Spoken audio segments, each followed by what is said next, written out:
Let's go live. Let's go live, live, live, live. Hey, how you doing? Galamera. How you doing this morning? Well, as you can see, it is another beautiful day here in Macardo, in Zakynthos. Absolutely beautiful day. The sun is shining. I can hear people groaning already because the weather wherever they are is not that good. Anyway, let's have a quick look over the back of the hills. Yeah, we have got a little bit of cloud up there. We are actually forecast for some bad weather, but the way things are looking at the moment, I don't feel like the bad weather is coming. Anyway, let's hope it stays like that. Anyway, that's the hills overlooking Kerry, or going towards Kerry, which is right down, you can see my finger, right down there is where Kerry is, and the hills obviously sloping down, down that area. So that's looking very nice. And then as we come over here past the big hill, still haven't climbed that hill yet, I'm going to do that one of these days. We go around to the back, the sort of looking towards Laguna, through to Kalamaki way, and yeah, again, nice and sunny. I'm squinting now as I look into the sun. How are the oranges getting on, I hear people asking. Well, the oranges are still not quite ready yet, but they're not far off getting ready. And I'll let you know as soon as they are ready. And the olives, well, they've all been picked where we are, but people are still picking olives and doing their olive harvest. Yesterday I was talking about the saffron harvest, and that's going quite well at the moment up there in the northern part of Greece, despite everything that's going on. Right, so there you go. That's a quick look at the weather. Let's have a quick wander up to the veranda. Sit on my little slot on the veranda and give you the news as to what's going on at the moment.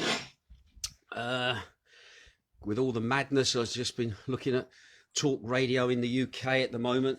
Absolute craziness over there. Makes you feel how lucky we are in some ways to be over here. Yeah, a few downsides, the fact that we can't see family very easily, as in leaving here to go and visit sort of thing, which is a real bummer, to be quite honest. But when you look at the way things are being run in the UK with the tier system, causing more confusion and probably making it far worse. I mean, 1 minute Liverpool was actually on a downward spiral, then they're put into this tier system, and then all of a sudden they're told, oh no, it's going up, it's going up. So I think everybody at the moment is confused. And if you're going on the demonstration today that's taking place in the UK, just be very careful. Go and demonstrate, but don't get nicked. It sounds like the police are going to be out in force from the looks of the media at the moment. And Boris's government, God almighty. Listening to Ian Duncan Smith this morning, he actually sounds like he's a sensible sort of fellow, and he's been questioning a lot of things that the British government has been saying. And even him, as an MP, says, I still don't know what he wants. I still haven't got a gist of what the plan is all about. He says what we're doing is complete and utter madness. I'm just wondering, I think he's one of the 70 MPs that are at the moment going to rebel, and I think the number has actually gone up to about 90 MPs. I can see a vote of no confidence coming after the Christmas period, or whatever Christmas period the UK has. Right, that's a bit about the UK. Let's concentrate on Greece. For all those people tuning in about what's going on. Anyway, today, 28th of November. 28th of November, where has this month gone? And it's Saturday as well. And it's day 22 of the lockdown. Sounds like Big Brother, doesn't it?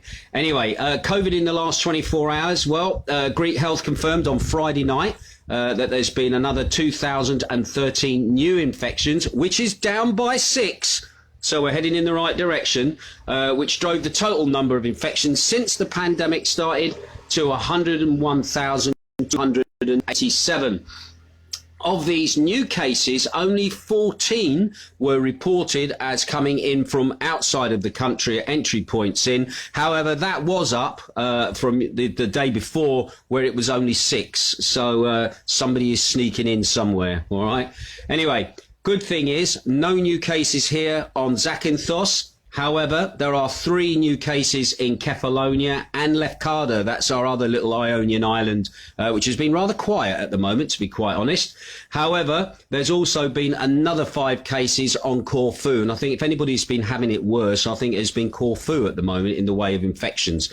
Don't forget, just because you're tested positive doesn't necessarily mean that you are suffering from the illness. You may have had it, and because you've had it and not realised you've had it, it might be giving a false positive. Giving a false positive is also another scenario. But you may have had it. It's gone through your system. You've got the antibodies in there that is going to fight it. So obviously you're going to test positive when you're tested next time, like having the measles or the mumps in cases. All right. However, this is a thing with testing. I'll come on to testing in a minute. All right. Unfortunately, we've had 101 new deaths reported yesterday, raising the total number of deaths since the pandemic started to 2,102. Okay, and the average age of those was 80 years of age, most of them with underlying health conditions. However, we have seen some younger deaths here, but there's been no younger deaths being reported in at least the last 4 or 5 days. Anyway, as soon as we get information on those, I normally pass that on because it's just important for people to see the balance. All right. Now, the total number of intubated patients, that's people in the ICUs on special incubation, those at the moment have risen to 607. The average age of those is 65.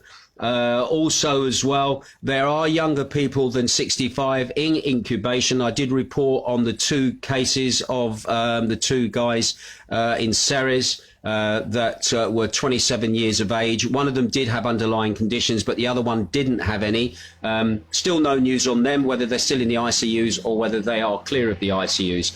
However, some good news. A dentist here on Zakynthos who contracted the coronavirus and was hospitalised on Zakynthos, wanted to thank the staff and administration of those at the hospital for the valuable service they provided. He said, I also warmly thank our fellow citizens for their support. After the positive development of my health problem from COVID-19, I consider it my minimum obligation to thank all fellow doctors, the nursing staff in the General Hospital and all the employees there, as well as the management for their excellent treatment of my case during my hospitalisation. So there you go. That's another person who's been released from the hospital who's been praising the services of the local hospital here. At the moment, nobody has been moved to our hospital from outside of the island, or no reports of that at the moment. So at the moment, the hospital is really just dealing with people here on the island, unlike in other locations where people are being moved to hospitals because beds are becoming unavailable in other locations. Anyway, going back to testing, the Greek health authorities have so far conducted a total of 2,332,931 tests since January 2020, and 196,577 rapid antigen tests as well. And as I've always said, the more you test, the more you'll find. And the other problem with that, the tests can create a little bit of an unreality. Most people, when you start reading alternative media sources, are saying that people should only really be tested when they start to show the symptoms of the disease to confirm that they have it, rather than testing people, which is 2 things. One, it obviously creates a panic because people may get false positives, and we did have a high percentage of false positives. The other thing as well, the money that it's costing to test people, that's got to be paid for, all right? And then you've got the cost of vaccines coming, which again is a totally different subject. It is going to cripple the economy, which is quite interesting because I'll be coming on to that in just a short while. Right, other news from locally here then. The Zakynthos Fire Brigade was called out at 7:30 last night to a fire in Argassi, where a chimney fire had broken out in a fireplace. The area was engulfed with flames. However, because of the quick reaction by the local fire brigade, they managed to douse the flames without too much damage to the property, and did a good job of putting it out, basically. Anyway, 2 vehicles were sent. There were 5 firefighters who rushed to the spot, and I think some people are feeling very lucky that there wasn't too much damage to their home after that fire. Once again, I don't know the type of fire that caused it, but please, if you've got one of these wood burning stoves, please make sure, 1, it's properly ventilated. 2, be very careful of the wood that you're putting in it to burn, all right, because people have suffered carbon monoxide poisoning, even from a wood burning stove. And again, just be very careful when you use one of those stoves. Don't leave it unattended, and don't invite a fire into your house, as it were, all right? Okay, another good bit of good news here on Zakynthos. It's all good news this morning at the moment. Another bit of good news here on Zakynthos, and something that's quite close to my heart as well.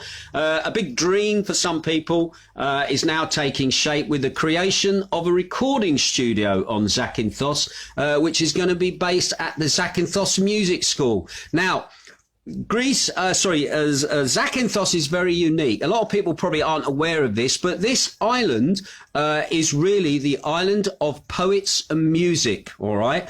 One, Solomos, who was the famous poet here in Greece, who wrote the lyrics to the Greek national anthem, which was one of his poems called Ode to Freedom.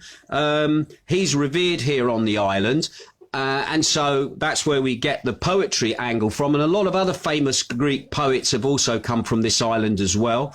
Also, we're the island of music as well. And the reason we're the island of music is because one of the ancient gods that used to love to wander around in the olive groves was Apollo, all right? Yeah, and he used to play a lyre and sing, and they always saying, the Greeks, the kind of magic from the gods gets embedded in wherever you are. And so we have a music school here, and there's only 2 music schools in the whole of Greece. As far as I'm aware, the other one is Thessaloniki, and Zakynthos has one here. And you'll see the music school actually on the road across from what we call Smelly River, just next to where Zakynthos Travel is, if everybody knows where Zakynthos Travel is. Well, that school next door is the music school. And sometimes it's quite enchanting when you hear the kids actually playing their instruments and learning their trade. And a lot of very famous Greek session musicians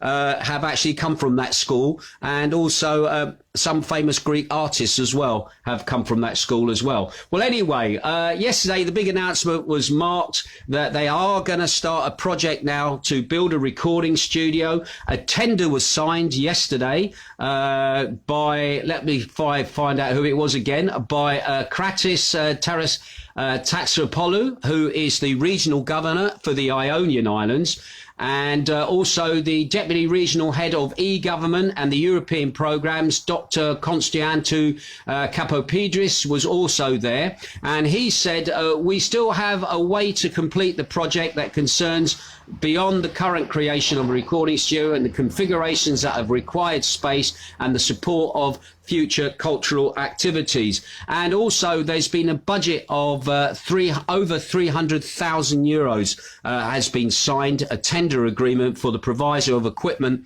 and also either building. I'm not sure if they're going to build a studio or whether they've got an area within the school that is going to be converted into a studio. But anyway, that's exciting. I do remember old Graham Fraser, my old friend who passed away a couple of years ago. That was his dream, was to get a proper recording studio here on Zakynthos, because it is something that is kind of needed. I know when I was managing Zanti's Dilemma, the guys were going all the way over to Patra to use recording facilities over there rather than being able to do it here local. So again, I'm really pleased to see that, and also for the kids as well. I think it's absolutely awesome that a properly run and coordinated recording studio is going to appear. Now, the only downside is we still got that theatre that has been, as far as I'm aware, since I first came on this island in 2005, still waiting to be finished. And so please, Mr. Mayor, I know it's on your agenda. Please, we would love to see that theatre finished as well. And the way things are looking at the moment, especially in the UK, theatres and cinemas and places of entertainment, a lot of them are going to find it very hard to survive, all right? But they are places that are needed for the mental health and the well-being of people. So anyway, that's a bit of positive news, all right? Now, a little bit of ish news, all right? The Hellenic Statistical Authority, or Elstat as it's known, released figures on consumer choice in September consumer choice for the third quarter, basically. And it says from its looking at the figures that people were obviously anticipating a second wave. It seems that the purchase of cars to avoid using public transport was a big thing. Computers to be equipped for teleworking and online classes, they were some of the top purchases here in Greece. Figures also showed that consumers avoided buying new clothes, again in anticipation for the second lockdown, because who's going out and who's dressing up? That is the question, all right?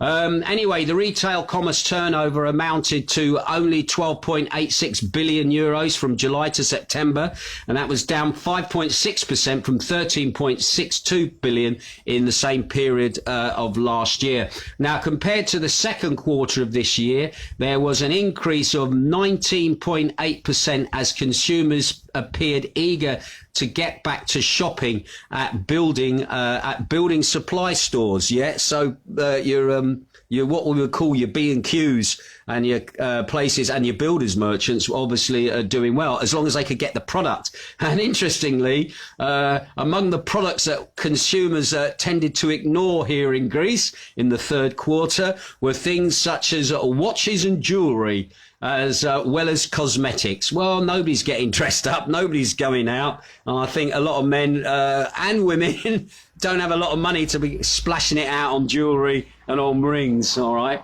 So anyway, they recorded actually declines of between 40.4%, and as for cosmetics, that was down 38.5%. So there you go.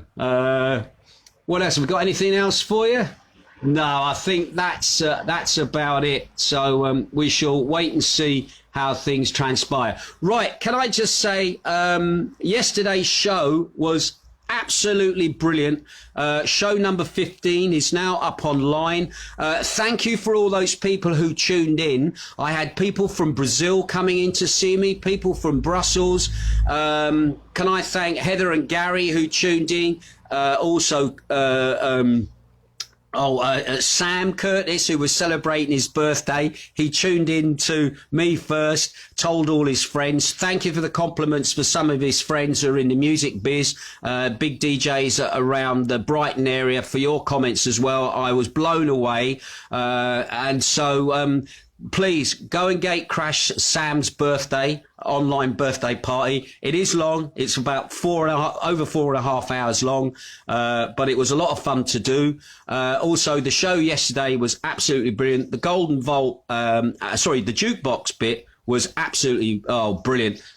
We did a lot of punk rock yesterday. It's brought back a lot of memories. And one of the things that I picked up about punk rock was listening to the lyrics of God Save the Queen, No Future, No Future. That was back in 1977 when people were singing lyrics like that, No Future. Johnny Rotten, John Lydon, now a national treasure. A lot of respect for that guy. He's spoken a lot of truth about the pandemic, a lot of truth about the present political situations. And also, he was the man who outed Jimmy Savile, ending up that they got banned from the BBC because they dared to say something against Jimmy Savile. He has also, at the moment, got a wife who's suffering from Alzheimer's, and he's looking after his wife at the moment. So he's actually cancelled a couple of tours to be with his wife, who's actually older than him. She's 76. He's probably about the same age as me, just over, getting on for 60, a bit over 60. And listening to him talk, he's a wise guy, takes no shit from anybody, but you know what? I like what he has to say, and I don't think he'd ever want to run the country, But when you listen to the lyrics of that song, and he actually said, is that I wasn't having a go at the Queen. He says, what I was doing was saying to the Queen, you need to do something more for the working man, the ordinary man in the street. He said, and I'd be interested to see Lewis Hamilton, they gave a knighthood to. Why? I don't think he deserves a knighthood just because you've won the World Championship for F1 racing 7 times in a row. Yeah, okay, that's an achievement, I've got to be honest. However, when he starts going on about Black Lives Matter, taking the knee and all of that rubbish, he wasn't a kid who grew up on some council estate. His mum and dad worked bloody hard to give him everything that he needed so he could go off and do his racing. And to be honest, he's living over in Monaco or wherever it is, Switzerland, pays no tax to the UK government. And somehow the woke brigade said, oh, we must give Lewis a knighthood. And I think it's wrong. What about Johnny Rotten getting a knighthood? I don't think Johnny would accept the knighthood, to be quite honest, because he'd want to stay true to his thing. But do you know what? I think Johnny Rotten talks more sense half the time than what Lewis Hamilton has been doing about Black Lives Matter. Now, listen, all lives matter. This will probably get taken down now. But at the end of the day, we all got to work together. And that's the point of it all. And with what's going on at the moment in the UK, please, if you're on that demonstration today against lockdown, just be very careful. The police are going to be out in numbers. And again, if the whole country rose up together and all the pubs and all the bars said, sod this, what we're doing, it's not working. It's been shown that the lockdown in the UK has not worked on this second time round. The tier system is actually putting the numbers up and is tougher than the lockdown, more confusing than the lockdown. Then I really do feel sorry for the UK. Right, let's have a look who's tuning in before I forget, all right? Lots of people are dropping messages. John Stowell says is watching. Nice to see you, John. Bob Cave is tuning in. Nice to see you as well, Bob. Nice to have you with us. Tim Miles is watching as well. Nice to see you here. Raf Reg buddies as well, all those guys. Steve Lee is tuning in as well. He's from, is it County Durham, where you're from, Steve? I'm trying to remember. But anyway, I know he's a regular here to the island. He went to Kefalonia this year, but we won't hold that against him, all right? Because he could have a better time there and he could hear at certain things. Anyway, nice to have you there, Steve, tuning in. Also, Rena Pete Dillon, nice to have you tuning in as well. Michael Wood is watching as well. Dennis Patrick Carroll is watching as well. Nice to see you, fella, over there in Cyprus. I was speaking to Wiggy yesterday, and I send my regards to both of you. All right, I hope the weather is well. He said it's getting chilly at night over there at the moment, and it's nice here. It's not, it is, but it's a bit chilly at night as well. Right, anyway, big shout out to Dennis. Amanda Gregory is watching as well. Nice to have her watching as well. Claire Thompson is tuning in as well. Paul Bruff is also tuning in up there in, I'm trying to remember, up the northern part with his boat. I hope everything's going all right up there for you. I've got your name pronounced correctly today after your comments the other day, but it was great catching up with you as well, Paul. John Mims is watching as well, the father of our Mitch Mims, our Michael Jackson tribute. Lovely having you tuning in as well. Jan Lawrence is watching as well. Nice to see you. Jan is actually in South Devon, as she says. Morning from South Devon. Nice to see you. Andrew the Fridge Watkins is tuning in as well, and he's saying to me, morning, Ginge, from a grey wet wheels. Oh, bless you. Also, Christine Coldwell is tuning in as well. Nice to see you tuning in. Frontline worker, working in the pharmacy over in Leighton Buzzard. I hope you're all right, my darling. I'll have to give you a call at some point and just see how you're getting on. Gary Eden is watching as well. Nice to have you there as well, fella. Julie Stevens is watching. Margaret Black is tuning in. Lovely to have you join me again, Margaret. Nice to see you again. Amanda says, morning, Ginge. Driving licence sorted for Alan. Fantastic. Been for a nice walk in the olive grove this morning to the base of the mountain. Lovely scenery. Fantastic. I'm so pleased you got your driving licence sorted. I'm not sure if I did that for you, but I gave a bit of advice and I don't know what she's done with that. But anyway, good luck. Anyway, Lyndon Erison, also from Wales, is tuning in. Nice to see you, Lyndon, here. I'll give you a wave back. Susie Angus is watching as well. Nice to have you as well, tuning in. Matt Pickard. Is that Matt Pickard? I'm thinking of John Pickard. Anyway, nice to have you tuning in as well. Luton Jordan, well, there is a blast from the past. Ex-RAF Reg buddy, really nice fella. How you doing, fella? Lovely to see you here. We had some laughs with Luton over in Cyprus many years ago. Lovely to see you. Anyway, I hope you're doing well, fella. Also as well, Andy Reid is watching as well. Nice to have you. Tommy Burns, ex-RAF Reg as well. It's Luton is ex-RAF Reg. Nice to have you as well. Julie Hamilton is watching as well. Nice to have you. Andy Johnson is watching. John Butterfield is watching. Charlie Scotter, she's also watching. She's here on the island. She looks after our cats when we go away. I don't know. You must be really not doing any business this year because nobody's going anywhere at the moment. We're all stuck in our houses. Anyway, nice to have you with us as well.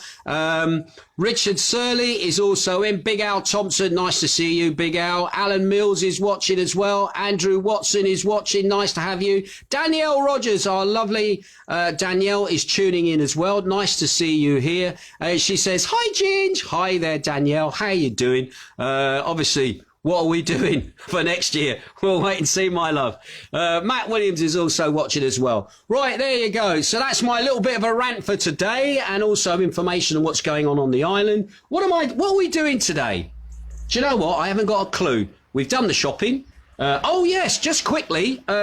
Went to OED yesterday with Jane, trying to sort out her issue now. Please, again, if you are a seasonal worker, all right, here on the island or across Greece through the Greece Bulletin Board, and you are finding now that because of your job that you did working for a company who was a seasonally registered company, whose status was then changed to a full-time company by the government during the season, okay, and you're now finding that you've done all your time to qualify for your unemployment, your OED, your ECA, all right, and now you're being denied it, please, please, please, go to your accountant, make it known that this is the situation that you are in, and get your accountant to get on to their board for their locality that they're in, to write a letter to obviously the government. At the moment, I know here on Zakynthos, the accountant who is the top man basically for like the accountants union, he's actually in the process of doing correspondence to the Zakynthos MP about the situation, because this is not right. Please, you are the people who are going to slip through the net. People like bars, restaurants, things like that, you are kind of safe. But anybody who works in a bucket shop, selling tickets for trips and stuff like that. And also, now I'm going to name a name now. If you work for Fraport, all right, you are probably in the same position at the moment. There's been talk that Fraport employees, people doing security who are on not required as much because there wasn't that many flights, and that their seasonal worker rate had been cut, all right, you might find yourself in the same situation. So please, I implore you, get in touch with your accountant. Make it known to them that you are going to slip through the net, and they need to get in touch with their body, who can then push some official recognition up to the local MP, because this is something. There are people going to slip through the net this winter. Anyway, we went down. We went to OED. I've got to be honest, they were very nice. Obviously, didn't expect a lot to be done, but the message was passed. We've been given emails to send letters to, etc. But this is something that's got to come from a higher level. But the grassroots people have got to push the message to the higher ups to push the message on. All right. So once again, please, please, please, if you're going to lose your OED this winter, because the problem is it's not just about this winter, it'll be next year. If things do go back to normal, you will have to requalify, and that could take you another 2 years to requalify again under the present legislation here in Zakynthos. Right, that's it from me. I will be with you tomorrow. You take care. Have a safe day wherever you are, and I'll catch you later. Ta-ra. Bye-bye.